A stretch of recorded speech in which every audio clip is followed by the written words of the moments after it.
Hi family, எப்படி இருக்கீங்க? நல்லா இருக்கீங்களா? ஸோ இப்போ நம்ம என்ன பண்ண போகிறோம்னா, டிஎன்பிஎஸ்சி அஃபிஷியல் வெப்சைட்டில் போயிட்டு எப்படி நம்ம இந்த ஆதார் எப்படி நம்ம லிங்க் பண்ணுறது, அதேமாதிரி ரினியூவல் பற்றி உங்களுக்கு சொல்லி வரேன். 5 வருஷத்துக்கு ஒரு தான் நம்ம ரினியூவல் பண்ணுங்க. நான் 2015 ஆகஸ்ட் மாதம் பண்ணியிருந்தேன். ஸோ இப்போ இந்த வருஷம் ஆகஸ்ட் எனக்கு முடிஞ்சிருச்சு. ஸோ ரினியூவல் பண்ணு கேட்டுதான் ஸோ காலையில் பண்ணியிருந்தேன். ஒன்றும் இல்லை, அதில் போய்ட்டு நீங்கள் டெபிட் கார்டா, எஸ்பிஐலேருந்து டெபிட் கார்டா, கிரெடிட் கார்டான்னு கேட்கும், இல்லை நெட் பேங்கிங்கான்னு கேட்கும். நான் அதில் டெபிட் கார்டு கொடுத்தேன். நான் டெபிட் கார்டு வச்சு பண்ணிட்டேன்.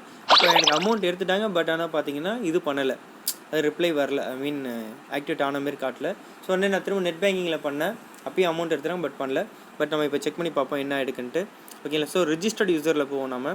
நீங்கள் நியூ யூஸராக இருந்தீங்கன்னாக்கா நியூ யூஸரில் போய்ட்டு நீங்கள் ஜஸ்ட் ஒரு யூசர் நேம் மட்டும் கேட்கும். ஒரு இது நீங்கள் உங்களுக்கு தெரிஞ்ச பேரை போட்டு உள்ளே போயிட்டிங்கன்னா அது ஒரு பாஸ்வேர்டு கேட்கும். பாஸ்வேர்டெலாம் 2 தடவை கொடுத்துட்டிங்கன்னா அதுக்கு உங்கள் பேசிக் டீடைல்ஸ், நேம், அப்பா அம்மா பேர், ஊர் என்ன, ஜாப் சர்டிஃபிகேட், இது எல்லாமே கேட்கும்.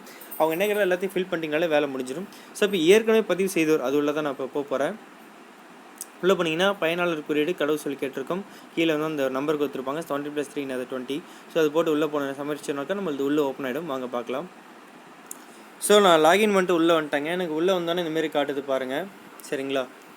ஆதார் சட்டம் 2016 படி தெரிவிப்பது யாதெனில், விண்ணப்பதாரரின் ஆதார் எண் மற்றும் பயோமெட்ரிக் ஆகிய விவரங்கள் ஆதார் அங்கீகரிக்கும் அமைப்பின் ஆதார் அத்தன்டிகேஷன் சிஸ்டம் மூலம் விண்ணப்பதாரரின் அடையாளம் சரிபார்ப்பதற்கு மட்டுமே தமிழ்நாடு அரசு பணியாளர் தேர்வாணையத்திற்கு தேவைப்படுகின்றன.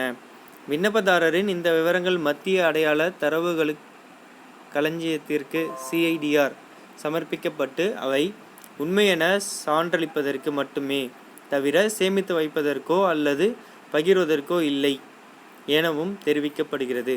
தங்களிடம் இந்திய தனித்துவ அடையாள ஆணையம் UIDAI வழங்கிய ஆதார் அட்டை உள்ளதா? செலக்ட் எஸ் கொடுத்துருவோம். கீழே ஆதார் எண் கேட்டிருக்காங்க, அது ஆதார் நம்பர் கொடுக்கணும். ஆதார் அட்டையில் உள்ளபடி விண்ணப்பதாரரின் பெயர் ரெட் மார்க் கொடுத்துல கம்பல்சரி கொடுக்கணுங்க. ஓகேங்களா? OTRயில் உள்ளபடி விண்ணப்பதாரரின் பெயர். ஓகேங்களா? நம்ம ஒன் டைம் ரிஜிஸ்ட்ரேஷன் பண்ணப்போ நம்ம பேர், OTRயில் உள்ளபடி பிறந்த தேதி 18/1/1993 வருது. ஸோ கீழே ஒரு நம்பர் கேட்டிருக்காங்க. ஸோ கீழே பார்த்தீங்கன்னா ஒப்புதல் சான்று கேட்டிருக்காங்க. நம்ம எஸ்எம் கொடுத்தோன்னாக்கா எல்லாமே சேம் அப்படின்ட்டு அதுக்கப்புறம் OTP கேட்கும் போல். சரி வாங்க, நான் என்னென்னு பண்ணுறேன் இதில். ஸோ இப்போ பார்த்தீங்கன்னா நான் என்னோடய ஆதார் நம்பர் இது போட்டேன். அதுக்கப்புறம் பார்த்தீங்கன்னா ஆதாரில் இருக்க நேமும் அதுக்கப்புறம் ஒன் டைம் ரிஜிஸ்ட்ரேஷன் நேம் இருந்துச்சு, அதெல்லாம் பார்த்துட்டு இப்போ எடுத்துருக்காங்க. ஒரு ஆதார் பதிவிற்கு ஒரு நிரந்தர பதிவு என்ற கொள்கையின் அடிப்படையில் ஒவ்வொரு விண்ணப்பதாரரும் தனது நிரந்தர பதிவுடன் தங்களது ஆதார் எண்ணை இணைக்க வேண்டும். ஓகேங்களா? In case of applicants having more than one OTR account, it must be ensured that the Aadhaar details are linked with the OTR account having correct details. One Aadhaar can be linked only once within one OTR. அதாவது ஒரு ஆதார் ஒரு தடவை connect ஆகும்னு சொல்லியிருக்காங்க. Once Aadhaar is linked with one OTR, the other OTR accounts will be disabled. அதாவது நீங்கள் ஒரு இது பண்ணிட்டீங்கன்னா மற்றதெல்லாம் டிசேபிள் ஆகிடும்னு சொல்லியிருக்காங்க. 4-5 இது இருந்தாலும். However, the details such as exam fee and other concession already availed from other OTR will be taken into account. Hence, the applicants must carefully furnish such details in the online application with reference to Commission's notification. If such any information is found to be false or incorrect, his online application will be rejected. As per Aadhaar Act 2016, TNPSC will never store any of the Aadhaar. அதாவது அவங்க store பண்ணிக்க மாட்டாங்க, just use பண்ணிக்கிறாங்க, அவ்வளோதான். ஓகேங்களா? OTP will be sent to, அதாவது OTP நம்மளுக்கு அனுப்புவாங்க சொல்கிறாங்க. In case of every selection கேட்டிருக்காங்க. ஓகே, நான் எல்லாத்தையும் படிச்சிட்டேன் அப்படின்றதா. In case and every stage of selection process, the Aadhaar details of the candidates will be verified. அதான் நம்ம ப்ராசஸ் இருக்கல, எதில் வேணாலும் அவங்க யூஸ் பண்ணிக்கலான்னு இருக்காங்க. ஸோ இப்போ நம்மளுக்கு இப்போ நம்ம ஆதார் இந்த என்ரோல்மெண்ட் பாலிசி ஃபுல்லாக படிச்சிட்டோம்ல. By updating my Aadhaar details in the OTR account, I agree and express my consent to the Commission to disable other OTR accounts. அதாவது எனக்கு இப்போ நான் இதில் ஆட் பண்ணுறதால எனக்கு ஒன் டைம் ரிஜிஸ்ட்ரேஷனில் வேறு ஒரு 4 அக்கௌண்ட்டோ 5 அக்கௌண்ட்டோ ஒரு எக்ஸ்ட்ரா ஒரு அக்கௌண்ட்டோ பண்ணியிருந்தால் கூட அதை டிசேபிள் பண்ணிடலாம், அதில் நான் ஃபீஸே கட்டியிருந்தாலும் அப்படின்றது தான் இங்கே நம்ம ஓகே சொல்லியிருக்கோம். ஓகேங்களா? I have created I undertake to use this OTR only. இந்த இது மட்டும் தான் நான் யூஸ் பண்ண போகிறேன் ஃபியூச்சருக்கு அப்படின்ட்டு இருக்காங்க. ஸோ இங்கே நான் என்னுடைய OTP நான் கொடுக்க போகிறேன். ஓகேங்களா?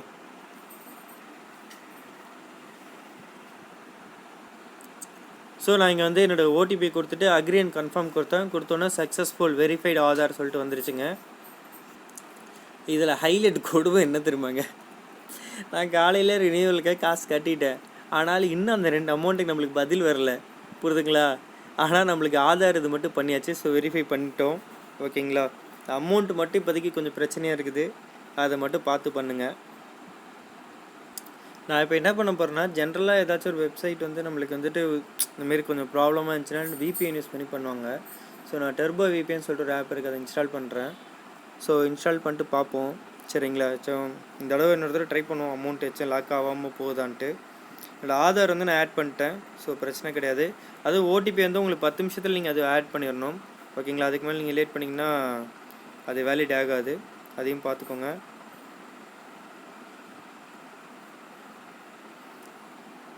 ஸோ நான் விபிஎன் ஓப்பன் பண்ணுறேன். டேப் டு கனெக்ட்னு இருக்குது, கனெக்டிங் கொடுக்குறேன்.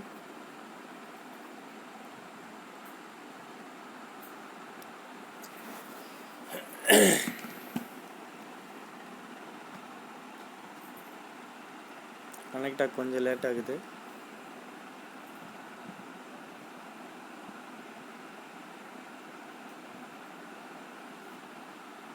ஸோ நான் ஸ்க்ரீன் ரெக்கார்ட் பண்ணதில் கொஞ்சம் லேட்டாக எடுக்க, வேறு ஒன்றும் இல்லை. ஸோ இப்போ கனெக்ட் ஆகிடுச்சு. இப்போ வாங்க நம்ம உள்ளே போவோம் வெப்சைட்டுக்குள்ளே. இப்போ நான் வெப்சைட்டில் இருக்கேன். ரெனியூ மை ஓடிஆர் கொடுத்துருக்கேன் ஓகேங்களா.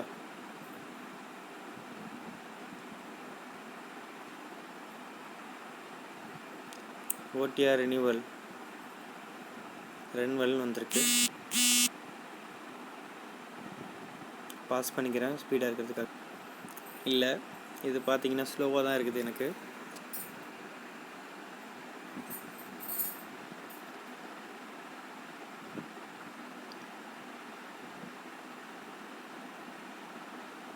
ஸோ நான் விபிஎன் ஆஃப் பண்ணிட்டேன். இப்போ ஆஃப் பண்ணதுக்கப்புறம் தான் இது கொஞ்சம் எனக்கு ஓப்பன் ஆகிடுச்சு.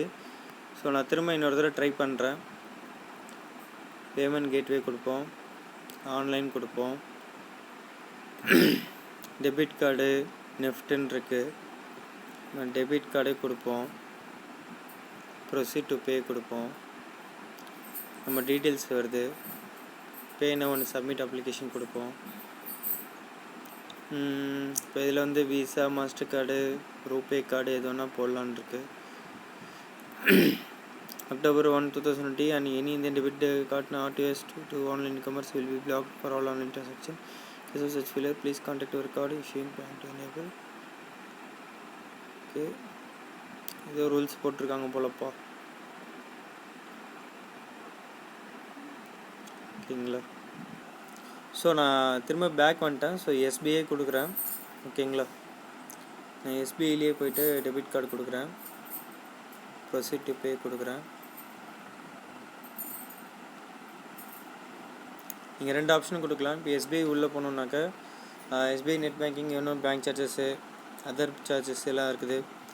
Please select appropriate card type to avoid failures. அதாவது ஒன்று கிரெடிட் கார்டு இல்லைனாக்கா டெபிட் கார்டு 2 லட்சம் இருக்காங்க. இங்கே டெபிட் கார்ட்ஸ் இருக்குது, அதர் பேங்க் டெபிட் கார்டும் இங்கே இருக்குது. ஓகே, ரூபே கார்டு ஒன்லி இங்கே அலௌடுன்னு சொல்லிட்டுருக்காங்க. ஆனால் என்னோடது மாஸ்டர் கார்டு. ஸோ இங்கே வேலைக்கு ஆகாது இது. ஸோ அதனால தான் காலையில் மேபி எனக்கு வந்து லாக் ஆகிடுக்கு ஓகேங்களா. இதுதான் நான் பண்ண தப்பு. ஸோ அந்த தப்பு நீங்களும் பண்ண வேணாம்.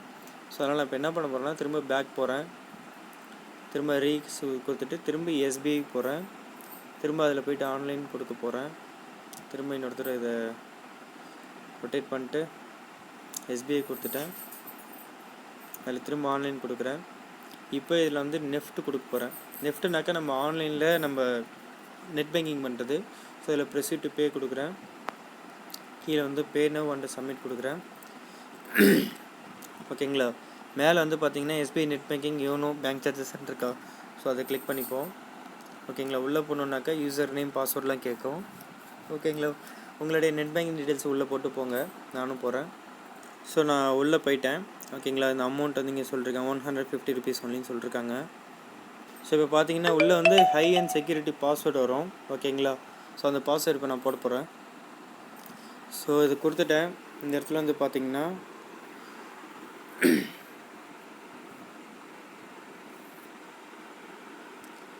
எப்பா சாமி அது வந்தோடனே நீங்கள் வந்து கிளிக்கு கொடுத்துருங்க, வேலைக்கு ஆகிடும்.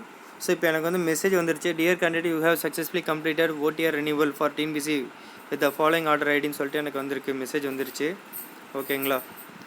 ஸோ இப்போ போய்ட்டு என்னுடைய profile, current application, edit profile, application history, document upload இதெல்லாம் இருக்குது, சும்மா செக் பண்ணிக்கலாம். இப்போ வந்து பார்த்தீங்கன்னா கீழே பாருங்களேன் 7/11/2020. ஸோ ரினியூவல் டேட்டு 7/11/2025 வரைக்கும் நம்மளுக்கு அவைலபிளாக இருக்குதுங்க ஓகேங்களா. ஸோ உங்களுக்கு இதேமாரி நீங்கள் பண்ணிக்கலாம். ஸோ ஆதார் எப்படி பண்ணுன்னு சொல்லியாச்சு, ரினியூவல் எப்படி பண்ணுன்னு சொல்லிட்டு உங்களுக்கு பண்ணி காட்டிட்டேன். இவ்வளோதாங்க 2 இது சிம்பிள். ஓகேங்களா?